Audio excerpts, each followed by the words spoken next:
جو سماجی اور معاشرتی بگاڑ عام ہوتے چلے جا رہے ہیں، ان میں ایک بڑا بگاڑ وہ ہے جو شادی بیاہ اور دیگر تقریبات کے موقع پر دیکھنے میں آتا ہے۔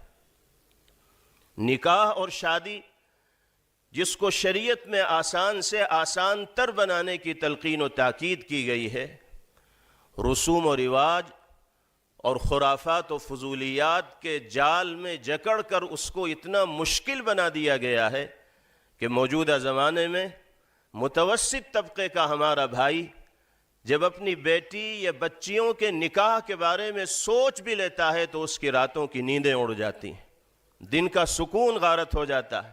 ایک طرف وہ اپنی چادر دیکھتا ہے کہاں تک میں پاؤں پھیلا سکتا ہوں، اور دوسری طرف وہ برادری اور علاقے کی رسومات دیکھتا ہے، رواج دیکھتا ہے۔ اگر وہ اپنی حیثیت کے مطابق تقریب کا انعقاد کرنا چاہے گا تو اولاً وہ اپنی بیٹی کا رشتہ کرنے میں کامیاب نہیں ہوگا، اور اگر ہو بھی گیا تو اسے خاندان والوں کے اور برادری کے لوگوں کے طعنے سننے پڑیں گے، لوگوں کا سامنا کرنا اس کے لیے مشکل و دوبھر ہو جائے گا، اور وہ اگر اپنی حیثیت سے بڑھ کر برادری کے رسوم و رواج کے مطابق تقریب کو انجام دینا چاہے گا تو لازمی طور پر اسے قرض کے بوجھ تلے دبنا پڑے گا۔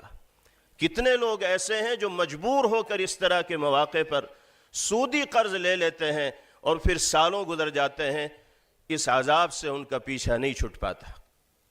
یہ صورتحال ہم سب کے لیے لمحہ فکریہ ہے۔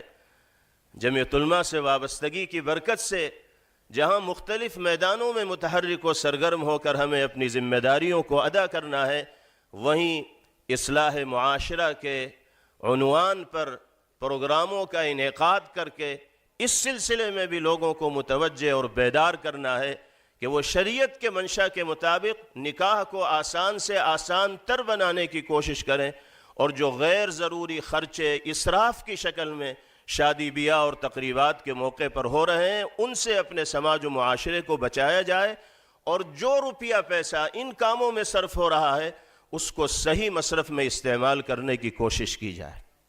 اگر شادی بیاہ کے موقع پر کیے جانے والے خرچے میں بچت کی جائے تو بڑی تعداد میں ہم اپنے معاشرے کے ان بچوں اور بچیوں کو تعلیم کے زیور سے آراستہ کر سکتے ہیں جو مالی قلت کی بنا پر زیور تعلیم سے آراستہ نہیں ہو پاتے، لیکن اس کے لیے نظام بنانا ہوگا، ذہن سازی کرنی ہوگی، لوگوں کو بتانا ہوگا کہ اس طرح کے مواقع پر غیر ضروری خرچے کس حد تک ہمارے لیے مضر اور نقصان دہ ہوتے ہیں۔ اس سلسلے میں ایک تجزیاتی رپورٹ بھی تیار کی گئی ہے جس کا خلاصہ میں اس موقع پر آپ کے سامنے پیش کرنا چاہتا ہوں۔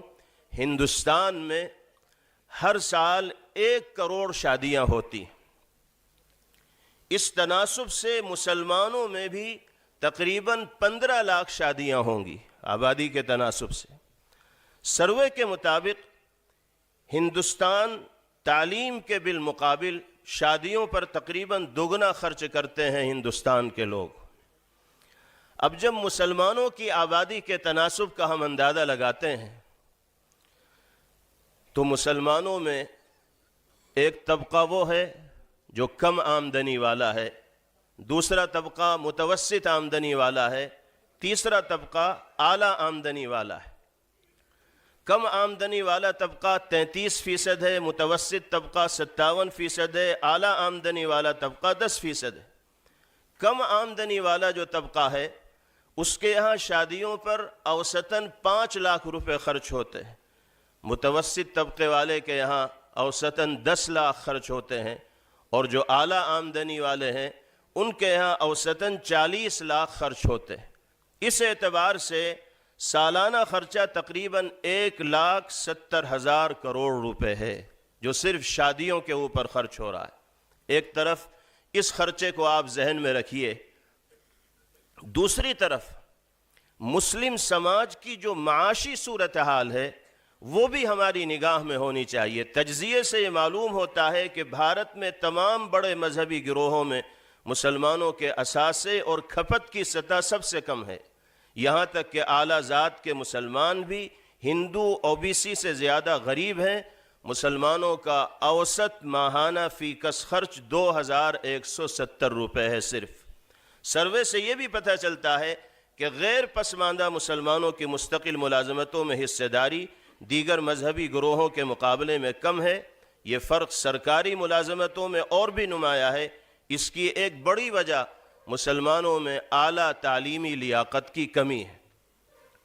ایک فیگر کے مطابق ملک میں مسلم آبادی کے 41% 14 سال سے کم عمر کے بچے ہیں۔ مسلمانوں کی کل آبادی 17 کروڑ ہے، جس میں تقریباً 70 ملین مسلمان بچے 14 سال سے کم عمر کے ہیں۔ اب 2021-22 میں 36.59 ملین یعنی 3 کروڑ 65 لاکھ 91,868 مسلم بچے اسکول میں داخل ہوئے، جن میں 1 کروڑ 81 لاکھ سے زیادہ بچیاں ہیں، یعنی اب بچیاں ایسی ہیں جو تعلیمی اداروں کے اندر داخل نہیں ہو سکی ہیں۔ اس سے معلوم ہوا کہ اعداد و شمار یہ بتاتے ہیں کہ ہندوستانی مسلمانوں کو تعلیمی اور اقتصادی میدانوں میں ترقی کرنے کی اشد ضرورت ہے۔ اب آئیے نتیجہ نکالتے ہیں۔ سالانہ مسلمان شادیوں پر 1,70,000 کروڑ روپے خرچ کرتے ہیں۔ اگر ہم 1,70,000 کروڑ روپے میں صرف 25% کفایت شعاری اختیار کر لیں تو ہم اس میں سے 42,000 کروڑ روپے بچا سکتے ہیں۔ اگر اس کی تنظیم ہو جائے، نظم بن جائے، لوگوں کی ذہن سازی ہو جائے تو 42,000 کروڑ روپے بچائے جا سکتے ہیں۔ ایک بچے کی سالانہ اسکولی تعلیم پر اوسط خرچ 10,000 روپے، تعلیم سے محروم طلبہ کی تعداد 3 کروڑ 24 لاکھ 8,130 ہے۔ اس حساب سے صرف ایک سال کی بچت سے 4 کروڑ 20 لاکھ مسلم بچوں کو تعلیم سے جوڑا جا سکتا ہے۔ یہ ہے اصل چیز۔ اگر ہم نے 25% بچت کا نظام بنا لیا تو ہم 4 کروڑ 20 لاکھ مسلمان بچوں کو زیور تعلیم سے آراستہ کر سکتے ہیں۔ بتائیے یہ ذمہ داری کس کی ہے؟ خرچے پر قابو پانے کی کوشش ہم اور آپ نہیں کریں گے تو کون کرے گا؟ برادری کے ذمہ داران کی ذہن سازی بھی آپ کی ذمہ داری اور فریضہ ہے۔ لوگوں کو قرآن و سنت کی روشنی میں صحیح رخ کے مطابق زندگی گزارنا اور اس کی تلقین کرنا، یہ بھی ہماری اور آپ کی ذمہ داری اور فریضہ ہے۔ یہ تجزیاتی رپورٹ سروے کی شکل میں آپ حضرات کے سامنے اسی لیے پیش کی گئی تاکہ آپ معاملے کی نزاکت کو اور حساسیت کو سمجھیں، اور یہ غیر ضروری خرچے جو شادی کے نام پر ہو رہے ہیں اس پر قدغن اور بند لگانے کی ہر ممکن سعی اور کوشش کریں۔ اللہ تعالی ہم سب کو اپنی صلاحیتوں اور توانائیوں کے صحیح استعمال کی توفیق نصیب فرمائیں۔ وآخر دعوانا ان الحمد للہ رب العالمین۔